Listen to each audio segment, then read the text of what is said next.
Morning everybody, I have another fodder update.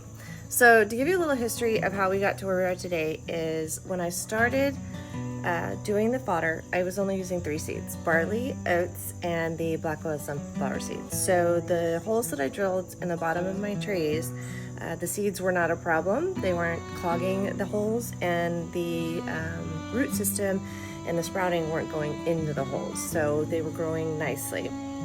But something to know about me is I will always continue to learn and research. And so after a couple weeks of doing just those 3 seeds, I found that field peas and millet would be a good addition to it. So I added those 2. So now I had 5 seeds. And the issue began to start with millet clogging the holes that I drained at the bottom. And then of course when they sprouted, their roots were clogging it. So I had a drainage problem. So up to that point, my trees were growing really well.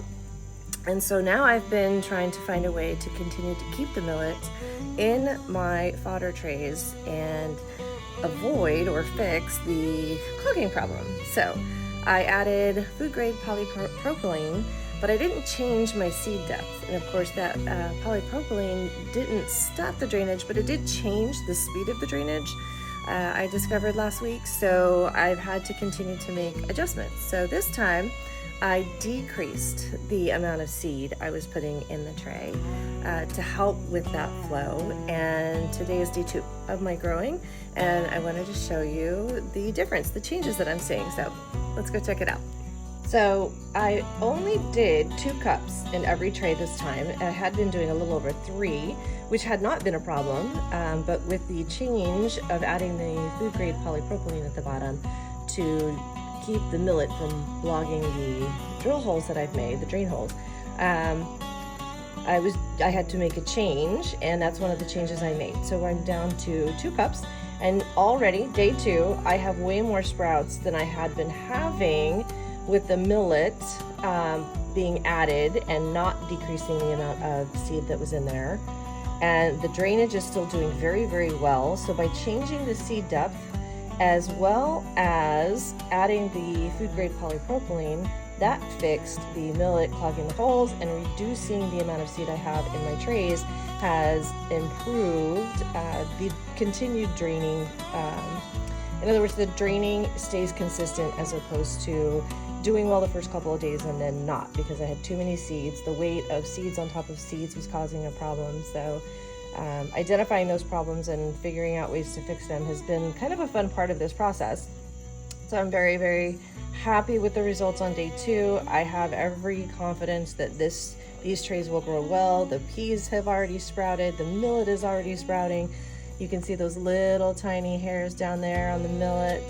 I apologize for the greening and the blurriness. I'll explain that in a minute. And my sunflower seeds, and even the barley has got the little sprouts sticking out right there in the center of the screen. So I'm very happy about that.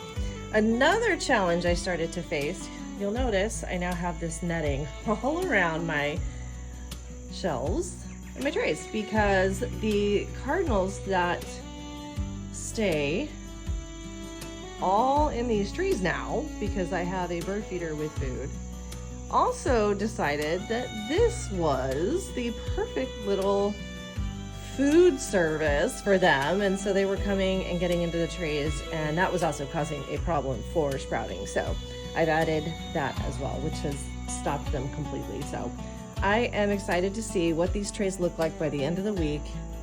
Again, this is a different tray. I've got sprouting where I should have sprouting, and it's at the rate that I should be seeing sprouts. So I'm very excited.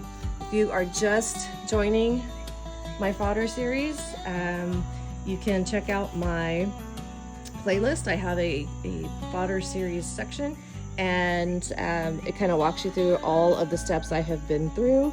And I do this simply because what works for somebody else doesn't necessarily work for us, and that could be due to environment, it could be due to where we have the availability to even grow it, because I don't have a greenhouse, I don't have an enclosed barn right now. I have to work with the space that I've got. So it is literally sitting under our pole barn right by the house, so I can come and water easily and check on it easily. It's outside, it's hot, and it's very humid here in Florida, so that impacts the growth I also was concerned about, airflow in there and sunlight. So it's right here outside where I feel like it needed to be, because it also helps with drying out the bottom of the tray so that water isn't sitting there, which I think I fixed the drainage problem, but it's also not just staying damp, because I want to avoid that too. So it's been a process for me to really learn what works, what doesn't work with our setup, with all of the factors and variables that impact the growth, but I've loved every minute of it, and I just share in case it helps somebody else on their journey in trying to figure out what works for them. So thanks for joining. Thanks for watching. If you've been here from the beginning, I'll keep you posted on what this week turns out to look like.